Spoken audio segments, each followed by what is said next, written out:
3 invités avec nous chaque soir pour décrypter les mouvements de la planète marché. Raphaël Thuin est avec nous, le responsable des stratégies de marché de capitaux de Tikehau Capital. Bonsoir Raphaël. Bonsoir. Ravi de vous retrouver. Merci à Florent Delorme d'être avec nous ce soir également. Bonsoir Florent. Bonsoir. Vous êtes stratégiste chez M&G Investments et Christophe Barrault est avec nous également ce soir en plateau. Bonsoir Christophe. Bonsoir. Vous êtes chef économiste et stratégiste de Market Securities. Les alertes sur la croissance se multiplient, Christophe, et il ne s'agit plus uniquement de sentiments ou d'enquêtes d'opinion qui sont déjà très dégradées et qui se dégradent chaque mois un peu plus. Là, on parle de données dures dans la consommation, sur le marché immobilier américain. Je reste encore assez frappé par la réaction de marché hier après la publication de la baisse des ventes de maisons neuves aux États-Unis, une baisse qui s'est accélérée sur un mois, moins 16%. On retrouve en niveau, en termes de maisons neuves, les niveaux de vente qu'on avait sur des points assez bas, avril 2020, décembre 2018, etc., etc. Ouais, alors sur la partie américaine, on commence à voir effectivement cette dégradation. Bon, déjà l'immobilier, puisque c'est le secteur le plus exposé forcément à la remontée des taux et surtout des taux hypothécaires. Il faut bien avoir en tête que le mouvement qu'on a connu, on ne l'avait pas vu depuis 81 en termes de remontée, rapidité. Donc c'est vraiment un choc très très important. Donc ça se traduit baisse sur les maisons existantes, baisse sur les maisons neuves. On aura vraisemblablement une surprise à la baisse demain sur les promesses de vente sur la même période.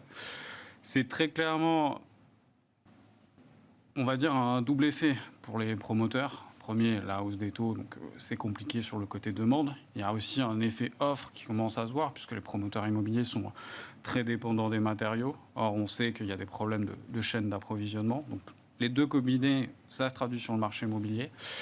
Et le risque maintenant, c'est que ça enchaîne sur le consommateur, qui est vraiment le pilier de la croissance américaine. Donc c'est un peu plus de 70% du PIB.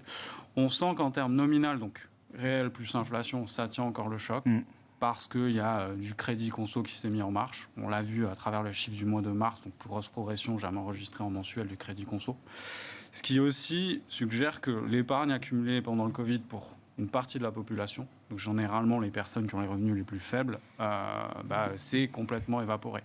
Et on sait très bien que le levier du crédit, c'est juste une période un petit peu de temporisation, et le risque, c'est de voir s'effondrer cette consommation réelle sur ces ménages les plus faibles. Donc ça, c'est vraiment, je dirais, le premier risque à court terme, et qu'ensuite ce soit ça s'étende à toute la population, et c'est ce qui est reflété, pas encore dans les données macro, c'est toujours en retard, mais dans les avertissements de tout un tas de boîtes que vous avez citées, donc Walmart, Target, Kohl's, etc. Et c'est de plus en plus visible.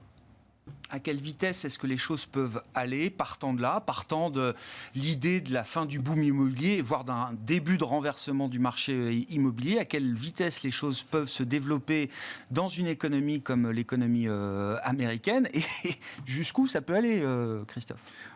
Il y a plusieurs choses. Déjà, le marché immobilier, il faut bien distinguer le cadre dans lequel on se situe aujourd'hui. C'est-à-dire que le choc, la hausse des taux d'intérêt, ça a un impact sur le côté de demande et surtout sur la demande des primo-acquérants. Ouais. C'est une seule partie. En face, il faut savoir que les ménages les plus riches ont accumulé 2 trillions d'épargne. Donc, ils ont toujours la capacité d'aller sur le marché et d'acheter cash. Donc, le risque, il est plus aujourd'hui sur un gros ralentissement de la croissance des prix avec des volumes de vente faibles. Pourquoi ? Parce que le niveau des stocks était redescendu à un niveau historiquement bas. Donc on est encore sur un marché qui, même avec ce choc, sera sain, mais plus en phase de transition.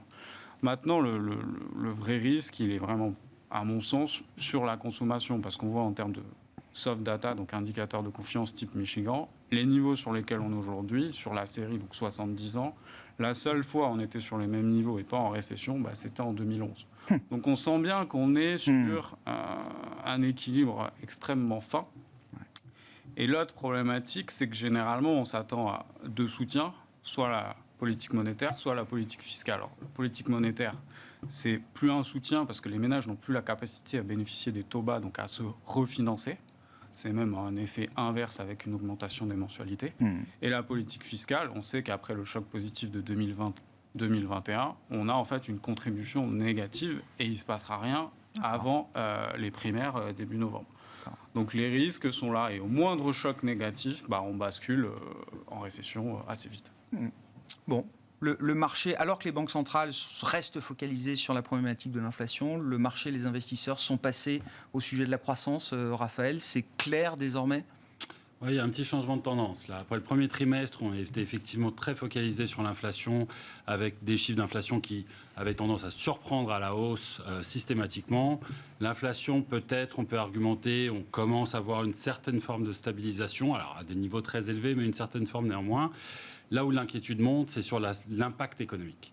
Et là, on en parlait, il y a eu plusieurs indicateurs inquiétants, des chiffres économiques jusqu'à ce matin aux États-Unis qui surprennent un peu à la baisse cette fois.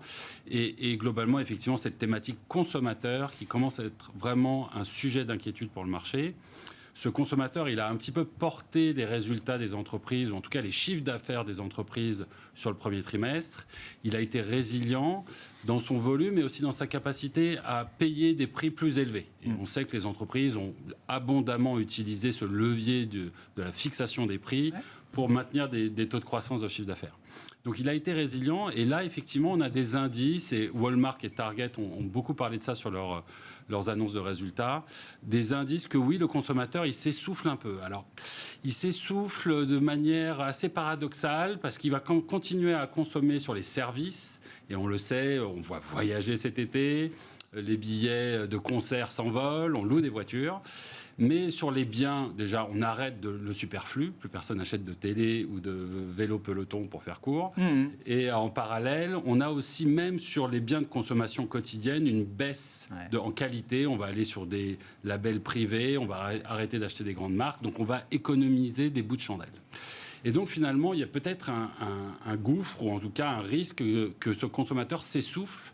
Lui qui a tant porté la résilience des économies jusqu'à présent, risque de s'essouffler assez rapidement dans les mois qui viennent. Oui, s'essouffler, ou en tout cas un consommateur qui va faire des vrais choix. C'est-à-dire qu'il va falloir suivre les arbitrages en tant qu'investisseur, j'imagine. Il va falloir suivre là où vont les arbitrages de consommation demain, effectivement. Et certains en profiteront, c'est ce que je comprends. D'autres en profiteront beaucoup moins. D'autres en profiteront moins et probablement que la photo générale sera beaucoup moins constructive. Christophe en parlait, les indices de confiance des consommateurs sont au plus bas. Le taux de croissance des revenus réels, donc corrigé de l'inflation de ces consommateurs, est au plus bas également. Et donc finalement, peut-être que le consommateur risque d'avoir une gueule de bois dans pas longtemps. Une fois qu'il sera rentré d'Ibiza en avion à 2 000 € l'aller-retour, il va falloir se confronter à la réalité qui est que le revenu disponible est moindre, l'inflation croît plus vite que les salaires et qu'il va peut-être falloir habituer nos habitudes de consommation. Bon, comment vous regardez la situation chez M&G, Florent, déjà sur le plan macro, est-ce qu'il faut être inquiet d'une dégradation rapide peut-être de la croissance économique d'un pays comme les États-Unis? Et qu'est-ce que ça implique ensuite en termes de réaction de la Réserve fédérale américaine et puis en termes de marché? On viendra sur toutes ces questions, mais déjà, quel est où est-ce que vous mettez le curseur, là, aujourd'hui, dans l'ambiance d'inquiétude qui nous concerne? C'est vrai que l'état d'esprit change depuis quelques semaines avec de plus en plus d'intervenants qui font le pari d'une récession. Et c'est vrai que les indicateurs des derniers jours qui viennent d'être évoqués vont dans le sens quand même d'une dégradation de la conjoncture économique. Alors, après, effectivement, il s'agit de savoir si c'est simplement un ralentissement d'une dynamique qui était jusqu'à présent très forte, ou est-ce qu'effectivement on est en face d'une récession à venir. Et là, il est difficile de répondre à la question, parce qu'il y a beaucoup de paramètres qui rentrent en ligne de compte. Mais une des clés, ce sera effectivement sans doute la manière dont la Réserve fédérale américaine va tenter de piloter ce ralentissement. Est-ce qu'elle arrivera à trouver une ligne de crête et à nous offrir un atterrissage en douceur, parce que c'est le terme consacré. Là est toute la question. Pour ce qui nous concerne, on ne verse pas dans le catastrophisme à ce stade, parce qu'il nous semble que l'inflation n'est pas sur une trajectoire d'emballement. Alors il y a débat sur les marchés sur cette question-là, mais là, pour nous... Ben non, sur les marchés, il n'y a pas débat, Florent. Les break-even d'inflation, ils n'arrêtent pas de baisser. Aux États-Unis, en tout cas, ils sont plus sur des tops qu'on a pu observer à plus de 3% et quelques. Donc non, Dans les marchés, il n'y a pas débat sur ce sujet-là. Il y a débat partout ailleurs, mais il n'y a pas débat dans les marchés. Donc il y a débat sur les plateaux, mais là où je vous rejoins, c'est qu'effectivement, quand on regarde aussi l'inflation dans 5 ans pour 5 ans, on regarde que finalement, les anticipations d'inflation à moyen terme, telles que valorisées dans les instruments, elle est pas si élevée, elle doit s'établir à 2,50, 2,60 sur l'indicateur que je viens de mentionner. Donc effectivement, à ce stade, ça ne se voit pas forcément dans les instruments qu'on utilise habituellement pour juger les anticipations d'inflation par les agents économiques et les marchés. Mais en tout cas, c'est vrai que dans les débats animés par les stratégistes ou économistes là, il y a une discussion. Ou directeurs de gestion que nous sommes, effectivement, il y a quand même, depuis quelques semaines, une angoisse qui monte. Et à ce stade, on ne la partage pas complètement parce qu'effectivement, la lecture des derniers chiffres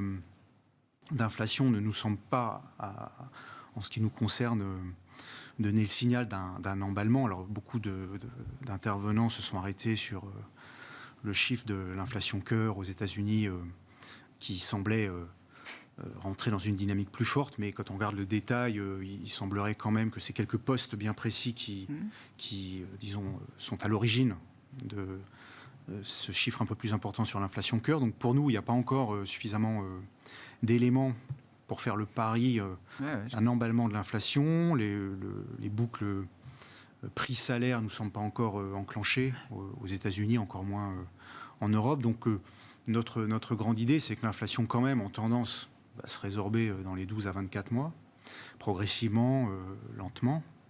Et pour ce qui concerne la croissance, effectivement, notre idée là aussi, c'est que la Réserve fédérale n'ira peut-être pas au bout de la trajectoire de hausse de taux d'intérêt qu'elle prétend enclencher. Il nous semble assez difficile de monter rapidement et brutalement les taux directeurs à des niveaux de 3%, sans provoquer trop de dégâts dans l'économie américaine, mais également sur les marchés du crédit, qui sont quand même un sujet extrêmement sensible, et pas seulement les questions de valorisation, mais les questions de liquidité aussi. Donc, on a peut-être tort, mais notre idée à ce stade, c'est que on saura la fin de l'histoire, Florent. Ce scénario, disons, d'une réserve fédérale qui, sans sourciller, enclencherait les hausses de taux de 50 points de base à 75 centimes réunion après réunion pour, en quelques mois, monter les Fed Funds à 3%, ça nous semble peu probable. Et donc, si on garde cette idée que l'inflation est quand même dans une tendance de décélération, et que la Réserve fédérale, effectivement, d'ici quelques mois, aura un discours moins agressif, il n'est peut-être pas nécessaire de verser dans l'angoisse généralisée. Et puis après, la question qui vient ensuite, mais on y répondra dans la suite de l'émission, c'est la question du niveau de valorisation des marchés actuels. Qu'est-ce que les marchés valorisent bien sûr. Parce qu'il y a le scénario macroéconomique, mais après, si c'est pleinement intégré dans les cours, ça peut être l'occasion d'un retour sur les actifs risqués si on considère que le pire est déjà valorisé. Donc, après l'analyse macroéconomique, vient la question de ce qui est valorisé. Voilà. Christophe, dans les objectifs de la Fed, bon, il y a l'inflation, il y a l'emploi et la croissance, il y a les marchés aussi quelque part. Aujourd'hui, number one, c'est l'inflation. L'emploi et la croissance et la stabilité des marchés financiers viennent au second plan. Est-ce qu'il y a, l'idée que dans quelques mois peut-être, cette hiérarchie des priorités de la Réserve fédérale américaine serait amenée à changer? Alors, je pense qu'il y a deux choses à prendre en compte dans la décision de la Fed. La première, c'est ce que je répète moi depuis novembre dernier, c'est le politique qui fait tout. Faut bien savoir que la préoccupation des ménages, la principale préoccupation est devenue l'inflation, donc T3, T4. À partir de ce moment-là, le socle d'opinion favorable de Joe Biden s'est écroulé et c'est devenu une vraie priorité pour la Fed. Aujourd'hui, ça l'est encore.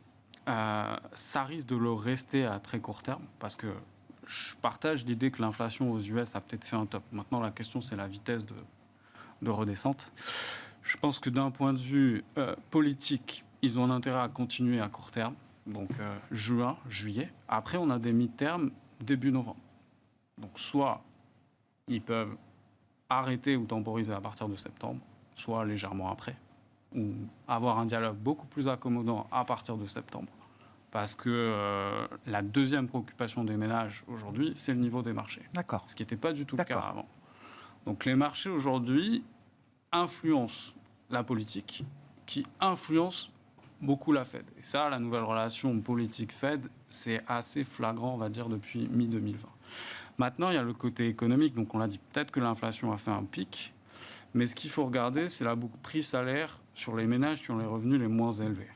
Parce que la boucle prix-salaire global, elle n'y est pas encore. Mais sur les ménages qui ont les revenus les moins élevés, elle est là. Pourquoi ? Parce que les loyers, en rythme annuel en avril, c'est 16,3% de hausse sur des données privées. Pas les données publiques qui ont un lag de 6 à 9 mois. Donc ça pénalise les ménages. Plus le prix de l'essence qui vient de refaire un top, plus le prix de l'alimentation qui va potentiellement faire un top. Donc l'inflation globale, un top. Mais l'inflation pour les ménages ayant les revenus les plus faibles, elle n'a pas fait très clair. Et elle va le faire. Donc la boucle prix-salaire, c'est là où je pense qu'il y a une interrogation pour la Fed à très court terme. Mais le politique l'emportera là-dessus. Et à partir du moment où le mot récession deviendra peut-être une autre priorité, la Fed sera, disons, dans un trade-off beaucoup plus délicat qu'elle n'est aujourd'hui. Parce qu'aujourd'hui, le marché de l'emploi, il y a l'équilibre, pas de problème. La target, c'est l'inflation, donc ils ont la justification économique. Elle n'a pas d'argument pour en faire moins que ce qu'elle fait aujourd'hui. Moins que ce que ne lui presse le politique. À partir du moment où le politique sera dans une situation plus délicate, et elle aussi, du coup, l'équilibre sera moins évident et on arrêtera de parler de 75 BP de hausse à un meeting.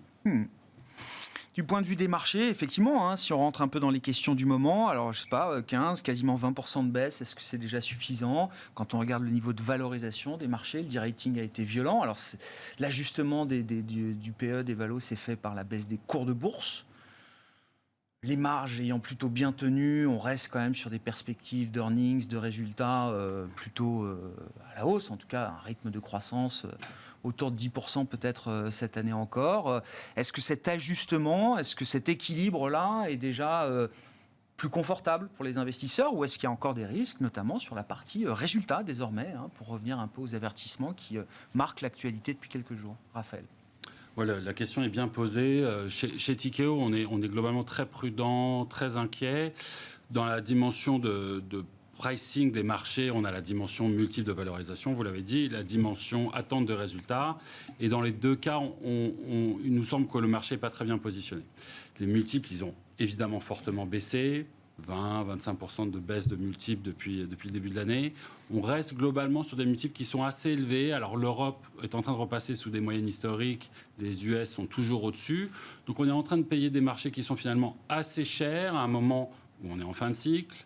L'inflation est très élevée, la plus haute depuis 40 ans. On a un risque de récession qui pointe et beaucoup d'incertitudes. On ne parle même plus de l'Ukraine, de la Chine, etc. Donc comment justifier de payer des multiples de valorisation assez chers ? Pas certain que ça soit légitime. Et puis d'autre part, vous l'avez dit, il y a des attentes de résultats qui restent globalement assez optimistes. On est à 5% grosso modo pour 2022. Et nous, chez Tikehau, on n'a pas un prisme global. On regarde principalement les petites et moyennes entreprises, surtout européennes, donc vraiment le financement de l'économie réelle. L'inquiétude est plutôt de mise. Ces attentes de résultats, ils sont clairement plutôt corrigés à la baisse et on s'attend à ce que ces dynamiques d'inflation, de matières premières, de baisse de la consommation devraient impacter les marges et les résultats assez rapidement sur le cours de 2022. Donc une dimension valorisation un peu élevée, une dimension résultat un peu trop élevée, un marché fragile qui dérisque. Le cocktail n'est pas bon pour être aujourd'hui investi. Et puis même globalement, quand on regarde des historiques plus longs, si vous regardez les derniers marchés baissiers de ces 20 dernières années, on a oscillé entre moins 35 et moins 60%. C'est un peu ça, si vous regardez 2000, 2002, 2008, 2009, 2020 et celui-ci, on est globalement sur des corrections qui ne sont pas très importantes. Aujourd'hui, on a moins 18%. Donc, le marché anticipe qu'il n'y aura pas de récession ou qu'elle sera très courte. Et le niveau de baisse auquel vous faites référence dans les bear markets, les marchés baissiers, c'est dans le cas où, effectivement, il y a une récession et un marché baissier. Voilà. Donc là, le pari qu'on est en train de faire, c'est qu'il n'y aura pas de récession, que l'atterrissage en douceur aura lieu, que les banques centrales n'auront pas besoin d'accélérer, que le consommateur tiendra la cadence. À moins 18 sur le S&P 500, c'est ce que nous dit le marché, c'est ça? En tout cas, en historique, ça y ressemble. Ouais, c'est ça. Et finalement, ce risque de scénario adverse est pas totalement dans les prix, selon nous. Donc, la plus grande prudence reste de mise. Alors, il y a beaucoup de dislocations de marché, on peut quand même investir, il y a des poches attractives selon nous, le marché est très sensible, aujourd'hui le moindre résultat, le moindre surprise positive ou négative déclenche des grands mouvements, donc il y a des choses à faire, mais la plus grande prudence est de mise. Ouais. Mais on voit que le marché est encore surpris. C'est-à-dire que des warnings qui arrivent comme ça sans prévenir, ça provoque des chocs de marché, alors idiosyncratiques, sur la valeur en tant que telle, qui sont très forts, venant déjà de marchés qui baissent depuis plusieurs mois. Très fort, et quelles que soient les classes d'actifs d'ailleurs, c'est assez remarquable. On parlait de l'inflation qui semblait atterrir, effectivement les break-even se sont effondrés, donc les attentes d'inflation se sont effondrées sur le marché. Ça a déclenché un mouvement de taux d'intérêt assez remarquable, on parle de 20 bips, de 20 points de base en Europe, de 45 points de base aux États-Unis. On peut parler de croissance économique ou de croissance de résultats qui sont aussi révisés très lourdement, assez régulièrement. Et évidemment, des cours sur les actions qui peuvent aussi dévisser de 10, 30, 50% en quelques jours. Donc c'est un marché qui est effectivement très nerveux. Oui, c'est une réflexion qu'on se faisait qui montre aussi effectivement qu'on est peut-être dans une phase un peu différente. Mais le mouvement de repli des taux longs, des rendements obligataires, il est quand même significatif, visible en tout cas pour des opérateurs de marché sur quelques semaines. Je trouve que la séance d'hier à Wall Street, le price action, la manière dont le marché s'est comporté hier est assez parlant. C'est-à-dire le 10 ans américain baisse de 10 points de base. Face à ça, le Nasdaq dévisse de 3% encore. C'est-à-dire que depuis un mois, depuis le début du mois de mai, on voit les taux longs américains qui n'arrêtent pas de rebaisser. Qu'est-ce qui baisse le plus sur les marchés actions? C'est encore le Nasdaq, c'est encore les GAFAM.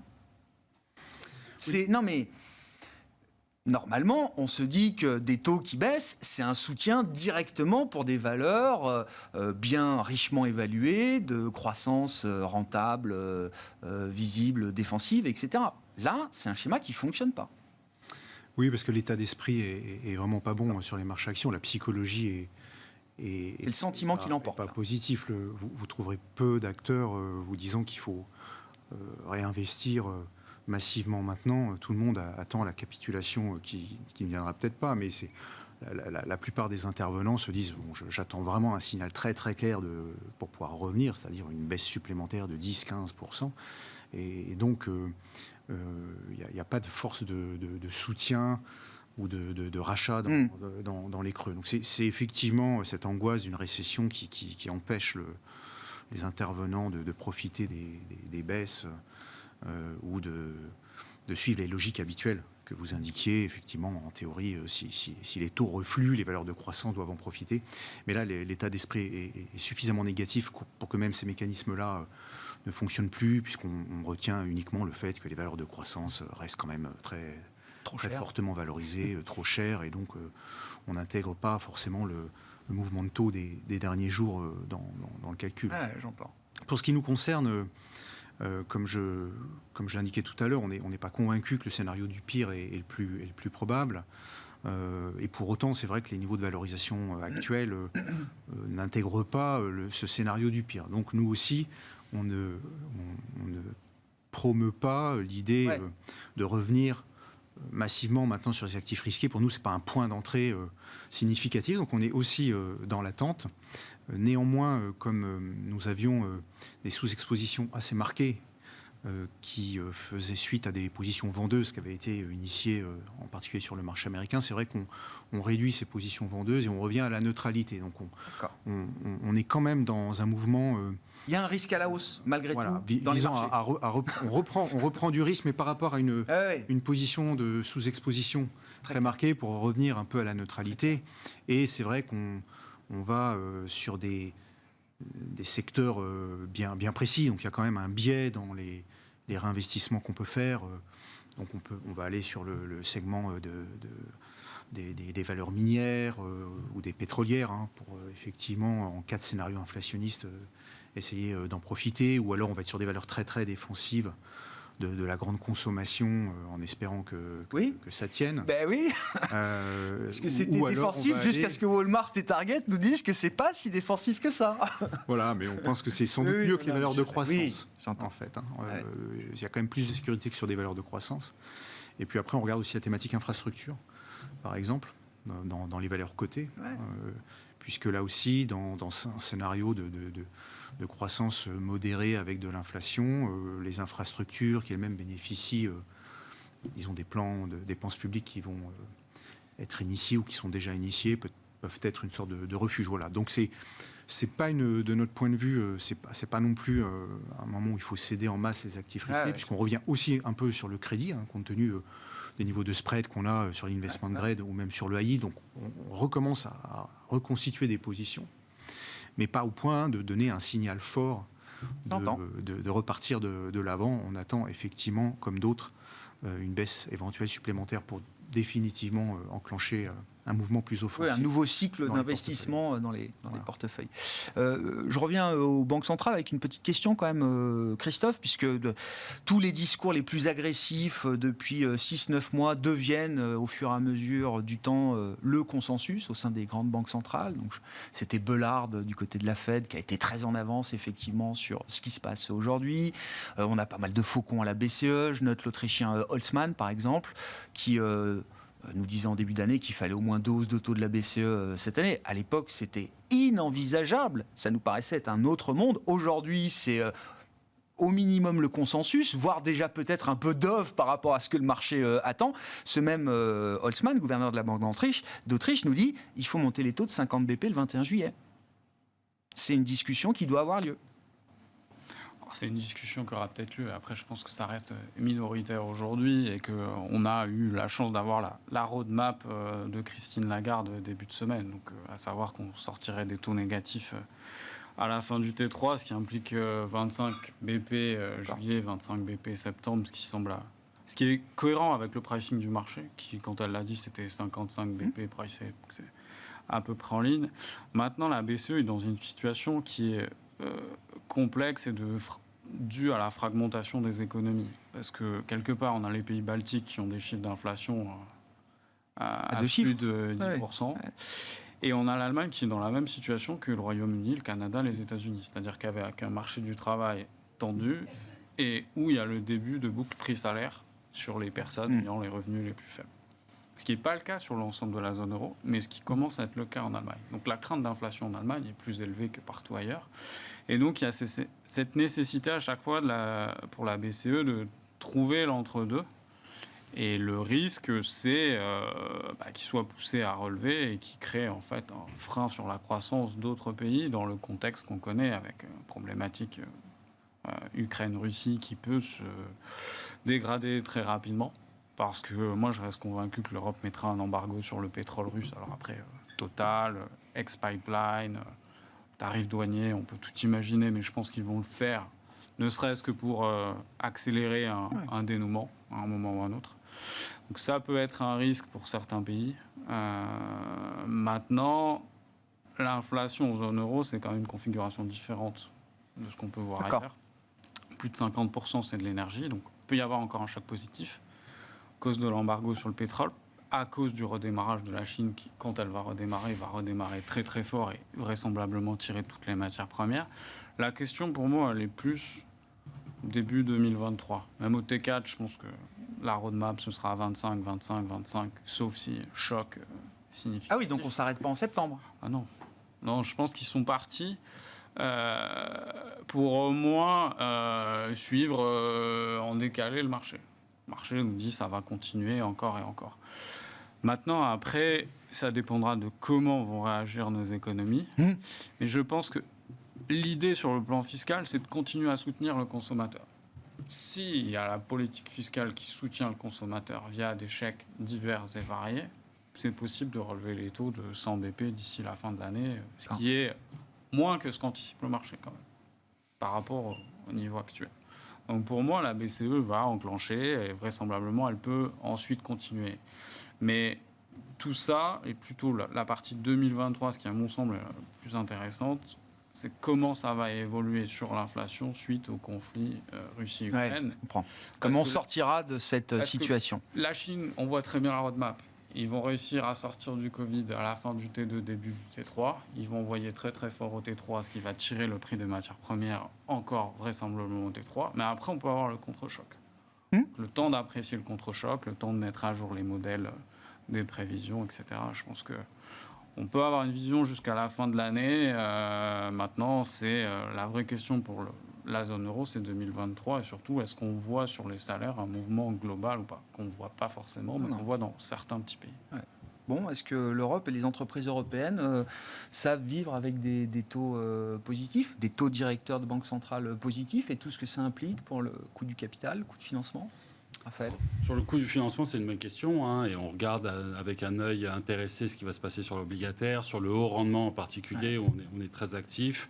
Et effectivement, les taux ont redécalé à la hausse de manière très significative. On est supérieur à 5% aujourd'hui. À l'instant T, il n'y a pas encore vraiment d'impact sur la solvabilité, la liquidité de ces entreprises. Globalement, les entreprises comme les consommateurs ont profité des années de taux bas et des politiques Covid pour renflouer les caisses. Hein. Donc, quand vous regardez à aujourd'hui, les grands indicateurs de liquidité et de solvabilité des entreprises en Europe, ils sont globalement bons. Les taux de ratio de couverture d'intérêt ramenés au profit sont au plus élevés depuis 10 ans. Les taux de levier ont fortement baissé à la suite du Covid. Donc, ramenés au profit, il y a assez peu de dettes. On a énormément de cash dans les coffres forts ramenés aux actifs. Donc, tout ça, c'est des indicateurs qui, aujourd'hui, inspirent confiance. Néanmoins, la difficulté, c'est que la trajectoire opérationnelle va clairement se ralentir. Et donc, arrive un moment où il va falloir essayer de se refinancer, que ces liquidités risquent de s'amoindrir, de s'épuiser, et à ce moment-là, il faudra retourner vers le marché qui offrira des taux qui seront beaucoup plus élevés.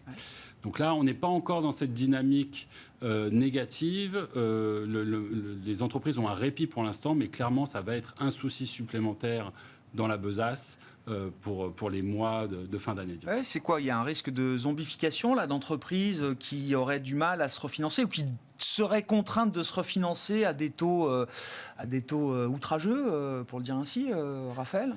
Le risque extrême, c'est le défaut. Aujourd'hui, le défaut, il est à 0%. Je crois que sur les 12 derniers mois, on a eu zéro défaut. Donc, on est vraiment très, très proche des zéros. Les entreprises, encore une fois, ont nettoyé leur bilan et les maturités court terme pour pouvoir un petit peu voir venir lorsque les taux étaient bas et les marchés primaires étaient ouverts. Le risque, c'est que des entreprises avec plus de leviers, plus de dettes, dans un besoin de refinancement prochain, peut-être à l'horizon fin d'année ou 2023, trouvent porte close ou trouvent des niveaux de refinancement qui soient trop élevés. Prohibitifs. Et là, tout d'un coup, difficile à dire aujourd'hui, mais on a un risque de défaut qui apparaîtrait sur ce segment plus endetté et qui évidemment aurait un impact sur les économies. Donc bon, on n'en est pas là.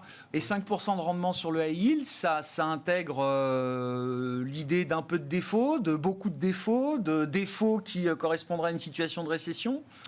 Alors, une grande partie de ce rendement a été aussi obtenu à travers la hausse des taux souverains. D'accord. C'est le choc de taux qui a fait remonter les rendements high yield. D'accord. Les spreads de crédit aussi ont augmenté, mais finalement, ils sont à des niveaux qui sont certes élevés, mais en ligne avec ce qu'on avait vu fin 2018. Là encore, on parlait d'une certaine complaisance des marchés. Le marché du crédit n'est pas encore totalement dans une panique vis-à-vis d'une récession à venir, etc.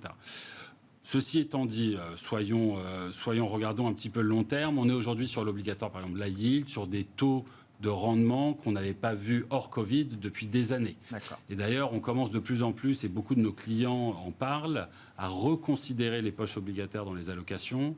Après des années à privilégier les actions en priorité de manière assez systématique face à des taux négatifs sur l'obligataire, aujourd'hui, l'obligataire peut-être va redevenir une option, dirons-nous, dans une poche d'allocation d'investissement. Au moins de l'attrait relatif, effectivement, aujourd'hui, sur la partie crédit et obligataire. Si vous avez des points à ajouter, n'hésitez pas. Florent, je voulais qu'on prenne encore le temps qui nous reste pour discuter un peu de la Chine. J'ai entendu la vue très positive de Christophe Barrot sur la deuxième partie de l'année 2022 pour la Chine, avec l'idée d'un fort redressement. J'ai l'impression que là aussi, c'est une question qui se discute. Tout le monde n'a pas la même vision. J'ai en tête. Alors, c'est toujours très anecdotique, mais quand même, ce sont des entreprises qui connaissent ces marchés-là. Le patron de Richemont, Maison Mère Cartier, la semaine dernière. Alors, c'est peut-être l'extrême du discours bearish sur la Chine. C'est la Chine ne s'en relèvera pas. C'est un peu comme ça qu'il le dit.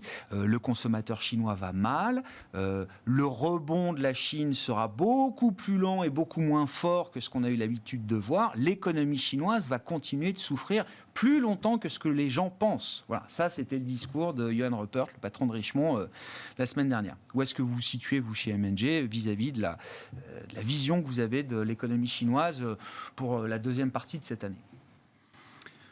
Peut-être, avant de parler de la Chine, juste un mot, ce que vous me proposiez de compléter éventuellement. Ouais. Et puis après, je dirai un mot de notre vision de la Chine, en essayant d'être bref.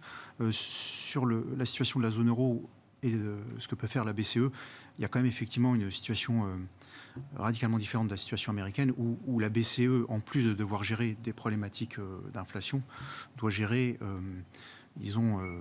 la dislocation éventuelle de la zone euro, et les questions de la fragmentation, qui est quand même un vrai sujet. Oui. Donc comment est-ce qu'on peut lutter contre l'inflation en montant rapidement les taux d'intérêt sans provoquer une fragmentation forte? Et on pense en particulier à l'Italie, mais même à l'Espagne, la France et autres. Et en fait, la seule piste pour sortir un peu de cette contradiction inhérente au processus de la construction européenne, ce serait un peu plus de mutualisation des dettes. C'est la petite musique qui commence de circuler. La vraie arme anti-fragmentation, c'est au niveau budgétaire, c'est pas au niveau de la Banque centrale que ça se joue. Et une dette commune, puisque dans la tribune qui avait été publiée en décembre, je crois, par Mario Draghi et Emmanuel Macron, il était question de la création d'une agence de dette européenne qui reprendrait une partie des dettes souveraines des États.